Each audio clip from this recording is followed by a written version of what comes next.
Hello everyone and welcome to my channel. My name is Hunter and today I'm going to talk about 5 supplements, nutritional supplements that I believe really benefit as far as sports performance and helping to aid in gaining muscle and helping with the metabolism. So first of all would be fiber. I use this product from Species Nutrition made by Dave Palumbo, and it's 1 to 2 scoops per day.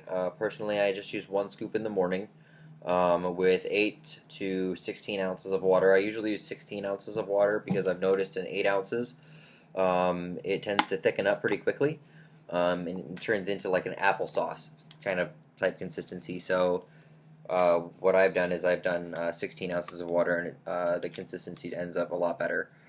What I found with this product is great digestion, regularity is great, and as far as just processing other foods, I find that it keeps my stomach feeling flat and less distended, especially when I start increasing the amount of food that I'm eating. Second would be a good protein supplement that's easily digested and doesn't cause any bloating or gas or stress in your stomach during the day, especially when you're trying to eat more and more food.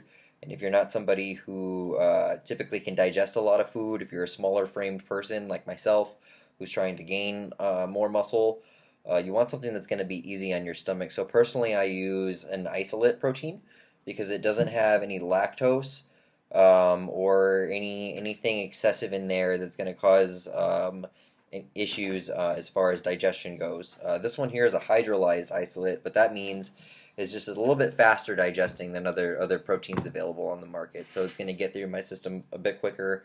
It's great for like pre and post workout so that I don't have something bogging my stomach down the whole time, which is nice. Moving on, a good carbohydrate supplement. I like Carbolin by EFX. This one is again really good on my stomach. Doesn't cause me any indigestion or bloating or anything like that. The flavor is neutral, so it can be mixed with pretty much anything. It doesn't really change it much, which is nice. This is 50 grams of carbs per scoop. And what I like about this product in particular is not only does it get in your bloodstream pretty quickly, but it's also very sustained over at least a few hours. So it's nice to take pre-workout and post-workout to help maintain blood sugar levels and help keep that fullness feeling in the muscle and not feeling deflated or hypoglycemic or like shaky at all throughout the day from having blood sugar crashes and things like that. So it's good to help avoid that and help get some extra calories in and some good quality carbohydrates that are not just straight sugar and things like that. So moving on, a good omega supplement. I like this one here again from Species Nutrition. Dave makes pretty good products, I've noticed. This one here is a mix of omegas 3, 6, 9, and omega 7. Which not many people know about. So this has EPA, DHA, CLA, GLA, and the palmitoleic acid, which is the omega-7, which apparently is good for C-reactive protein numbers and also for like blood clotting and things like that, so helping keep your blood levels balanced. And what's interesting about this product is I've been on it pretty consistently. And I went and got blood tests done, and all my cholesterol and blood lipids, triglycerides, and things like that are perfect right now. My HDL is at 38, and they said 40 is about perfect. And my LDL is about 77. So they said that was right where it needed to be, which is really cool. So I attribute some of that obviously to my diet and exercise for 28 years. And then also some of it to this Omega-Lyze product because I've been super consistent with this and I truly believe that it's made a difference. So moving on, aside from carbohydrates, I would suggest a quality pre-workout supplement. So here I have one that's pretty strong. Not going to name the name, mainly because it has DMAA, which is a stimulant that I feel works for me, gets me in the zone. I don't use it very often because it is very potent, very strong, and I don't want to gain a tolerance to that and have it not work for me as well because I like what it does. So caffeine typically works fine. You don't have to take very much of it. Honestly, black coffee is probably your best bet for a pre-workout.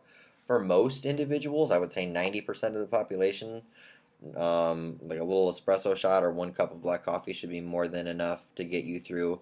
And if you need more than that, either you're a high level athlete that's trying to perform at a higher level, such as like a strength athlete or a power lifter or something like that, or you're somebody who's trying to get results in a shortened amount of time, so you need to have excessive performance.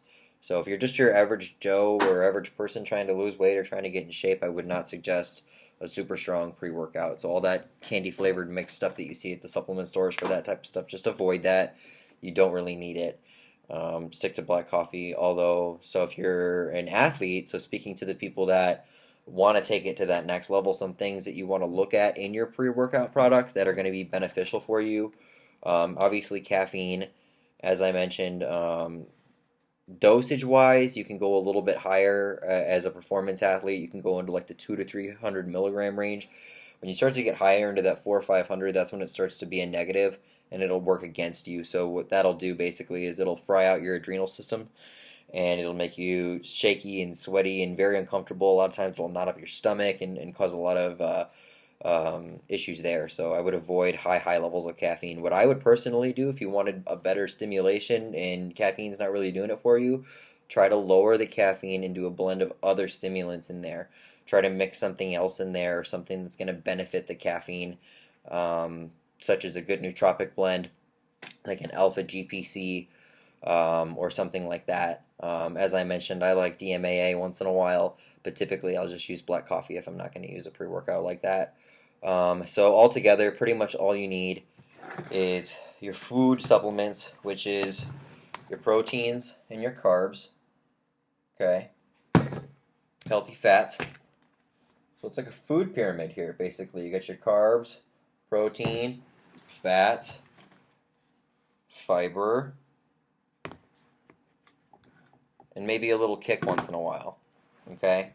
So other than that, there's a lot of taboo supplements out there, and honestly, as I mentioned, 90% of the population is not going to need those things. The other 10% that's athletes trying to go to that taboo route and do some different things.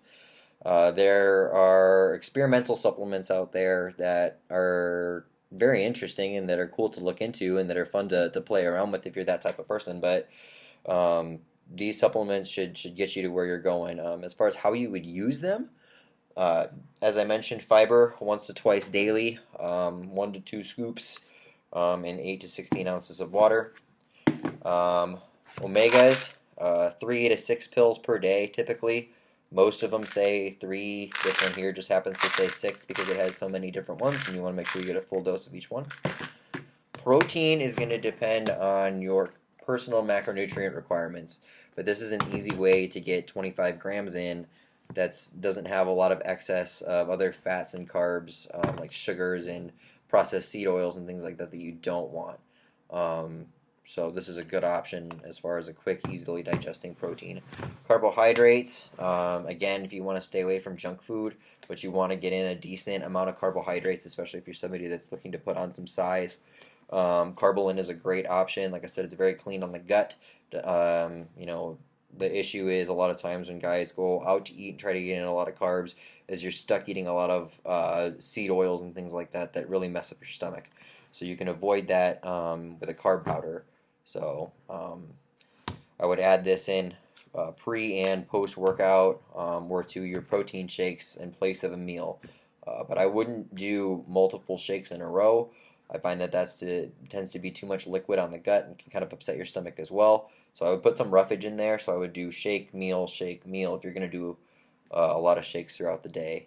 Try to get in a lot of solid food meals. Honestly, if you can eat all solid food meals during the day, that's awesome. But I would say for a lot of guys trying to put on more size that are of smaller frame and don't have a huge appetite, shake meals is a good routine. So if you guys have questions, please reach out to me. Again, my name is Hunter, and thanks for stopping into Hunter's Powerlifting Life channel. And leave comments below if you guys have questions, and please subscribe to the channel. Check you later.